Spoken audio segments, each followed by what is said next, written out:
Praise the Lord. आप सबको जय मसीह की। ये सारी कहानियाँ जो एक सीरीज़ के तहत मेरे चैनल पे चल रही हैं, ये बाइबल से ली गई हैं और उन्हीं की शॉर्ट स्टोरी है। तो आज की कहानी का नाम है अब्राहम के साथ परमेश्वर की वाचा। बाढ़ के कई साल बाद संसार में बहुत से लोग थे और सारी पृथ्वी पर एक ही भाषा और एक ही बोली थी। लोगों ने परमेश्वर की आज्ञा नहीं मानी। परमेश्वर ने पृथ्वी को लोगों से भरने की आज्ञा दी। वो एक साथ इकट्ठे हुए और एक शहर का निर्माण किया। उन्हें बहुत गर्व था। परमेश्वर ने जो कहा था उन्होंने उसकी परवाह नहीं की। फिर उन्होंने स्वर्ग तक लंबी चोटी बनाने का निर्माण किया। परमेश्वर ने देखा कि सब एक ही दल के हैं और भाषा भी उनकी एक ही है। उन्होंने ऐसा ही काम आरंभ किया और अब जो कुछ भी करने का यत्न करेंगे उसमें से उनके लिए कुछ भी अनहोना न होगा। इसलिए परमेश्वर ने उनकी भाषा को विभिन्न भाषाओं में बदल दिया और उन्हें वहां सारी पृथ्वी पर फैला दिया।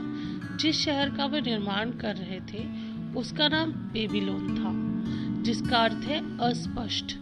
सैकड़ों वर्ष के बाद परमेश्वर ने एक मनुष्य से बात की जिसका नाम अब्राहम था। परमेश्वर ने अब्राहम से कहा कि अपने देश और अपने परिवार और अपने पिता के घर को छोड़कर उस देश में चला जा जो मैं तुझे दिखाऊं। परमेश्वर के वचन के अनुसार अब्राहम चला।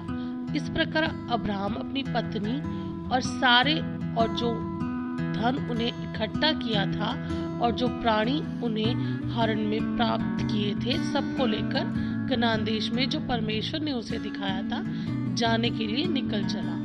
अब्राहम वहां बहुत वर्ष रहा। फिर परमेश्वर ने अब्राहम के साथ वाचा बांधी। वाचा एक सम्मति है जो दो साझी के बीच होती है। परमेश्वर ने उससे कहा, अपने चारों ओर देख, क्योंकि जितनी भूमि तुझे दिखाई देती है उन सबको मैं तुझे और तेरे वंश को दूंगा। मैं तुझे आशीष दूंगा और तेरा नाम महान करूंगा।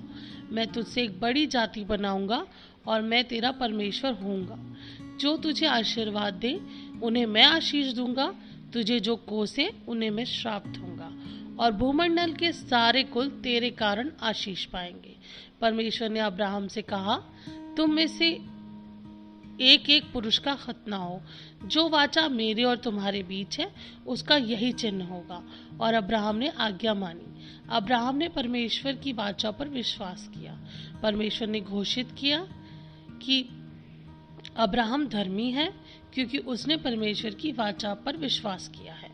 परंतु एक समस्या थी, अब्राहम और उसकी पत्नी को कोई संतान नहीं हो सकती थी।